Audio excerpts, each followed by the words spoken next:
Après la séance de travail avec le chef de l'État, le Premier ministre a reçu en audience à la primature la mission en Côte d'Ivoire de la Chambre de commerce et d'industrie de la région de Rome-Alpes en France. L'audience a essentiellement porté sur la coopération entre la Côte d'Ivoire et cette région française. Le compte-rendu de Alexis Ouedraogo dans nos prochaines éditions. Restons à la primature pour suivre l'audience accordée à une délégation de l'ex-parti au pouvoir, le Front populaire ivoirien, et à M. Michel Tison, président de la Chambre de commerce française. Le point avec Alvorassa.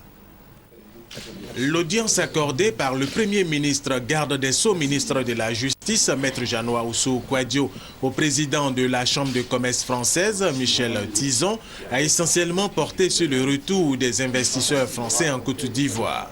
Surtout ceux qui hésitent depuis le retour de la paix après la crise post-électorale.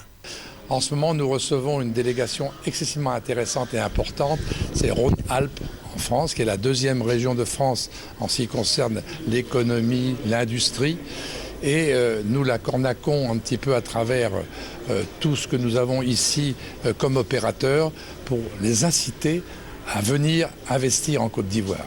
Avec la délégation du Front populaire ivoirien, les échanges ont porté sur l'évolution de la situation politique en Côte d'Ivoire. Les 27 et 28 avril dernier, le gouvernement a initié un conclave à Grand Bassam sur le dialogue politique entre le gouvernement et l'opposition.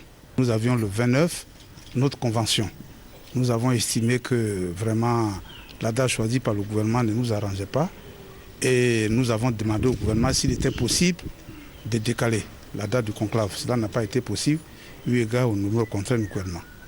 Toutefois, nous avons envoyé une délégation pour montrer quand même que nous adhérons à l'idée de nous asseoir en tant qu'Ivoiriens pour discuter de nos problèmes. Cette délégation a saisi l'opportunité pour en même temps soumettre à M. le Premier ministre notre souci d'être reçu après le conclave, parce que si aujourd'hui les Ivoiriens que nous sommes, nous partageons les mêmes préoccupations, nous estimons quand même au pays, nous avons quelques soucis particuliers dont on voudrait discuter avec le gouvernement.